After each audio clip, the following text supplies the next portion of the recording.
তাহাজ্জুদ আমার নবীর জন্য ফরজ ছিল।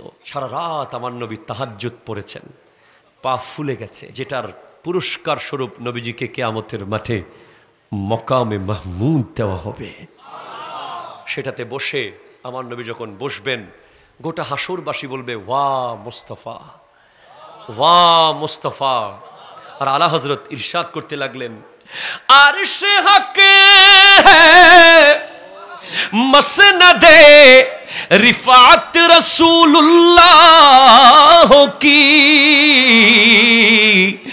देखनी है हशर में इज्जत रसूलुल्लाह की अर्श हक है मसनदे रिफात रसूलुल्लाह की। वो जहन्नम में गया जो उनसे मुस्तगनी हुआ है खलीलुल्लाह को हाजत रसूलुल्लाह की। उनी जहन्नामे जाबे যে আমার নবীর থেকে মুখ ফিরিয়েছে, যে নবীর থেকে মুখ ফিরিয়েছে সে জাহান্নামে যাবে। আরে হ্যাঁ খলিলুল্লাহ কো হাজত রাসূলুল্লাহ কি, ইব্রাহিম খলিলুল্লাহর কিয়ামতের মাঠে আমার নবীর কাছে আসতে হবে। কিভাবে? কিভাবে? যখন সব নবীর উম্মত আপন আপন নবীর কাছে যাবে। ওগো ইব্রাহিম নবী, আমি আপনার উম্মত কিছু করেন। ওগো মুসা নবী, আমি আপনার উম্মত কিছু করেন। ওগো ঈসা নবী, আমি আপনার উম্মত কিছু করেন। সবাই বলবে ইযহাবু ইলা গায়রি, অন্যদিকে যাও, অন্যের কাছে যাও। আজকে আমি না, ইযহাবু ইলা গায়রি, আজকে আমি না, একমাত্র আমার নবী বলবেন আনা লাহা, আমি আজকে দায়িত্ববান, আসো আমার কাছে আসো। আমার নবী বলছেন শাফাআতি লি আহলিল কাবায়ের মিন উম্মতি, আমার শাফাত হবে উম্মতের বড় বড় গুনাহগারের জন্য। আমার নবী শাফাত করবেন। হ্যাঁ, কোন বেয়াদব গোস্তাগে রসুল যারা নবীর শানে বেয়াদবি করেছে, নামাজ চেষ্টা করেছিলেন, দুই এক ওয়াক্ত মিস হয়ে গেছিল, আল্লাহকে আমার নবী সুপারিশ করবেন। রোজা হজ যাকাত অনিচ্ছাকৃত ভুল ত্রুটি হয়েছে, আল্লাহকে আমার নবী সুপারিশ করবেন। কিন্তু বেয়াদবি যদি নবীর সাথে করে থাকেন, যতই কিছু করেন, আল্লাহ আমার নবীকে মানা করে দেবেন। আল্লাহ বলবেন ইয়া রাসূলুল্লাহ সাল্লাল্লাহু আলাইহি ওয়াসাল্লাম, এদের ব্যাপারে আপনি সুপারিশ করিয়েন না, এরা আমার কোনো কিছু করে নাই, আপনাকে কষ্ট দিয়েছে, আর সেজন্য আমি আল্লাহ কষ্ট পেয়েছি। সেজন্য আমার নবী বলছেন আনা আফযলু শাফিঈন আফযলু মুশাফফাঈন ফি ইয়াউমিল কিয়ামা লা ফখরা, আমি হলাম কিয়ামতের মাঠে প্রথম সুপারিশকারী এবং আমার সুপারিশ প্রথম কবুল হবে। সুতরাং সেই নবীর মোহাব্বত দরকার আছে না নাই? আছে। একটু হাত তুলবেন, দরকার আছে না নাই? আছে। নবীর মোহাব্বত মানে কি নামাজ না পড়া?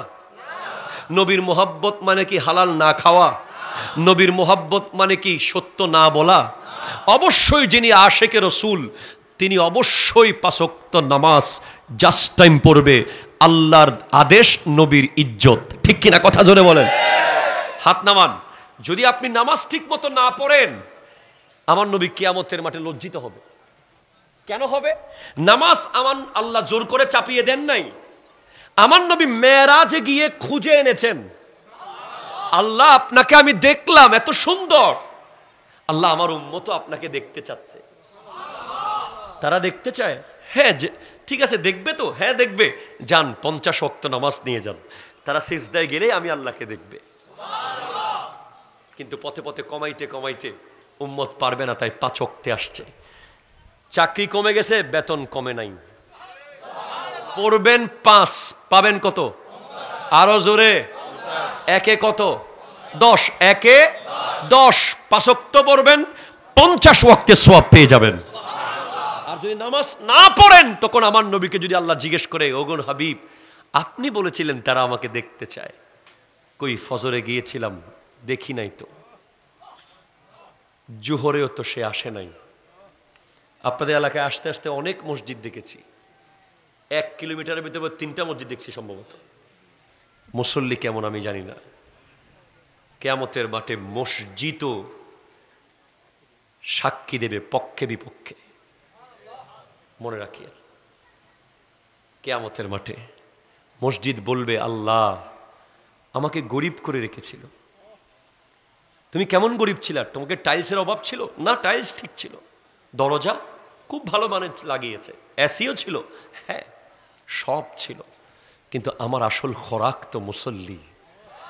যেভাবে মদিনাতুল মুনাওয়ারায় খেজুর গাছের পাতা দিয়ে মসজিদ, কিন্তু মুসল্লি ছিলেন সিদ্দিক আকবর, মুসল্লি ছিলেন ফারুক আজম, নামাজ পড়েছেন উসমান জুন্নুরাইন মৌলা আলী।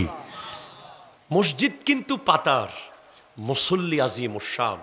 আজকে মসজিদ কত দামি দামি টাইলসের, দুবাই থেকে দরজা, মালয়েশিয়া থেকে জানালা, মুসল্লি নাই। মসজিদও কিয়ামতের মাঠে পক্ষে বিপক্ষে সাক্ষী দেবে। সতর্কতার দরকার আছে না নাই? 5 ওয়াক্ত নামাজ পড়বেন কিনা? আর একবার বলেন, পড়বেন কিনা?